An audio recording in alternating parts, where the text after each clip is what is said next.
Hello আপুরা, কেমন আছো সবাই? আশা করি সবাই ভালো আছো। Welcome back to nails by Afroz.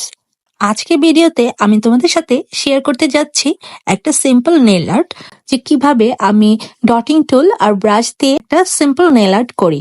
তো তোমরা চাইলে ডটিং টুল আর ব্রাশের পরিবর্তে টুথপিক ইউজ করতে পারো। পিক দিয়েও এই ডিজাইনটা খুবই সুন্দর হবে।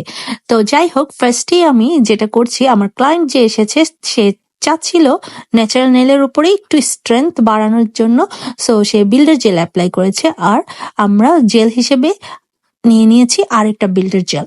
তো বিল্ডার জেল অ্যাপ্লাই করতে গেলে তোমার ফার্স্টের কোটটা একটু থিন দিতে হয়, তারপরে বিল্ডার জেলে একটু থিক থিক লেয়ার দিয়ে সুন্দর একটা লুক আনতে হয়। যখন ওর বিল্ডার জেল অ্যাপ্লাই করা শেষ এবং কিওর করা শেষ, তারপরে আমরা সুন্দর করে নেলটা আবার ফাইল করে নিয়েছি, কারণ স্মুথ লুকের জন্য।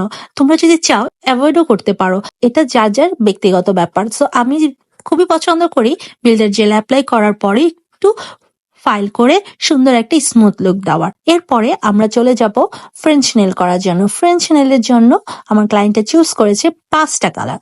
সো 5টা কালারের মধ্যে 2টা কালারে একটু ডিপ হয়ে যাচ্ছিল তার কাছে, তো আমরা যেটা করি হোয়াইট মিক্স করে এটাকে একটু লাইট করে নিয়েছি। এরপর আমি এই ডটিং টুলটা আর এই ব্রাশটা ইউজ করছি। ফার্স্টেই আমরা যেটা করব, ফ্রেঞ্চ নেল গুলো করব। আর ফ্রেঞ্চ নেল সে চাচ্ছিল একদম থিনও না একদম থিকও না, সো নর্মাল একটা ফ্রেঞ্চ নেল চাচ্ছিল। তো আমি সেই অনুযায়ী তাকে একটা মিডিয়াম থেকে ফ্রেঞ্চ নেল করে দিয়েছি। আর অবশ্যই একটা জিনিস মাথায় রাখবে, যখন তোমরা ফ্রেঞ্চ নেল করবে একটু লাইন আঁকা বাঁকা হতেই পারে, তো এর জন্য ইউজ করবে এই কটন স্টিক। এটা দিয়ে খুব ইজিলি সুন্দরভাবে স্মুথলি সবকিছু ক্লিন করা যায়। আর ফ্রেঞ্চ নেল করার সময় অবভিয়াসলি একটা জিনিস করতে হবে, একবারে সুন্দর পিগমেন্টেড করার জন্য কখনো মোটা লেয়ার অ্যাপ্লাই করবে না।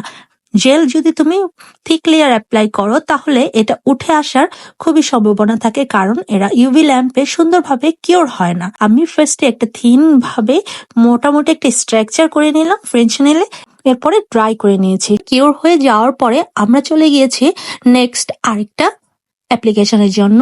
আরেকবার ফ্রেঞ্চ নেল গুলো জাস্ট ওভারলে করে দিলাম যেন একটা সুন্দর পিগমেন্টেড কালার আসে। এরপরে আমরা চলে যাব আমাদের এই ব্রাশ আর এই ডটিং টুলের সিম্পল নেল আর্টে।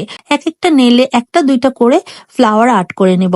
সো ফ্লাওয়ারের জন্য আমি ব্যবহার করছি এই সুন্দর ডটিং টুলটা। এই ডটিং টুল দিয়ে আমি টোটাল 5টা ডট দিয়ে নিচ্ছি, আর এই থিন ব্রাশটা দিয়ে আমি সুন্দর করে এটা টেনে টেনে নিচ্ছি। এতে করে ফ্লাওয়ারের একটা সুন্দর লুক আসবে, ডটিং ডিজাইন মনে হবে না। যদি তোমরা ডটিং ডিজাইন চাও তাহলে এই টানগুলো দেওয়ার কোনো প্রয়োজন নেই। এরপর মাঝখানে যেন এটা পরিপূর্ণভাবে ফ্লাওয়ার মনে হয়, কালারগুলো জানি আলাদা করা যায়, তাই আমি ভেতরে একটা ইয়েলো কালার দিয়ে দিয়েছি। তো এইভাবে আমি সবগুলো নেলে যেখানে যে কয়টা প্রয়োজন ছিল ফ্লাওয়ার আর্ট করে নিলাম। এরপর আমি চলে গিয়েছি টপকোটে। টপকোট দেওয়ার পরে এই সুন্দর ফাইনাল লুকটা এসেছে। আশা করি আমার ভিডিওটি তোমাদের ভালো লেগেছে। ভালো লেগে থাকলে লাইক কমেন্ট শেয়ার করতে ভুলবে না। আবার দেখা হবে নতুন ভিডিওতে।